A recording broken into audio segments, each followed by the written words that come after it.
La parole est à Monsieur Antoine Savigna. Merci, Monsieur le Président. Ma question s'adresse à Madame la garde des Sceaux. Le 28 décembre 2019, le Parlement vote à l'unanimité la loi visant à agir contre les violences au sein de la famille. Le but, aller plus vite, plus efficacement, faciliter l'accès aux juges et la prise des ordonnances de protection. Le 27 mai 2020, par décret, vous mettez à néant l'ensemble des avancées de ce texte.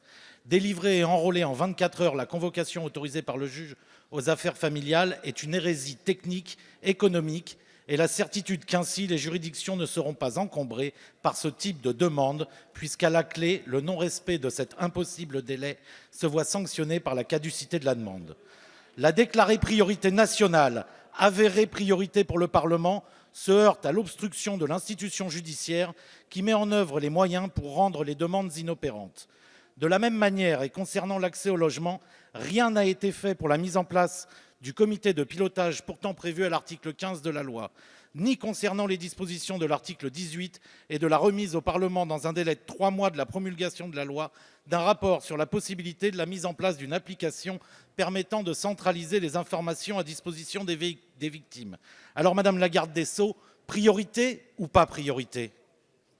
Monsieur le député, la parole est à Madame Nicole Belloubet, garde des Sceaux, ministre de la Justice. Merci, Monsieur le Président, Mesdames et Messieurs les députés. Monsieur le député Savigna, priorité, évidemment.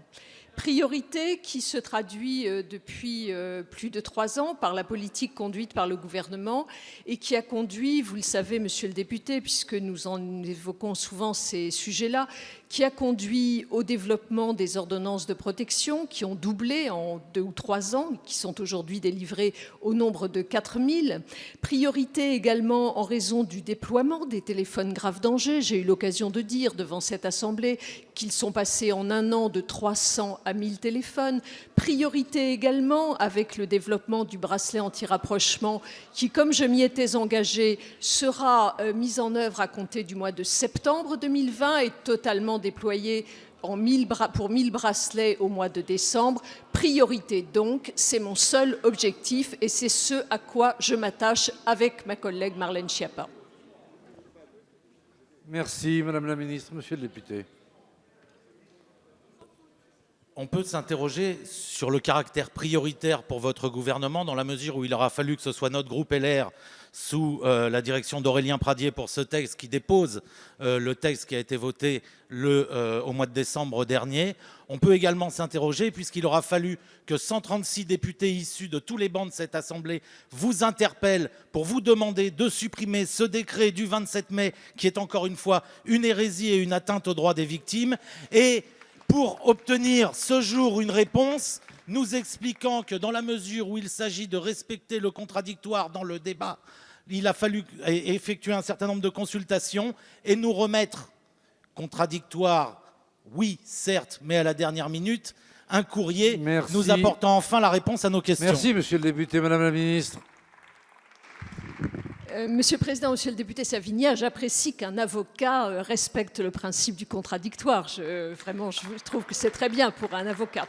En tout cas, dans le décret auquel vous faites référence, nous avons effectivement retravaillé avec les associations qui nous avaient fait part des difficultés qu'il y avait à appliquer les dispositions que nous avions évoquées. Aujourd'hui, nous avons mis en place un comité national de développement des ordonnances de protection. Je l'ai réuni ce matin.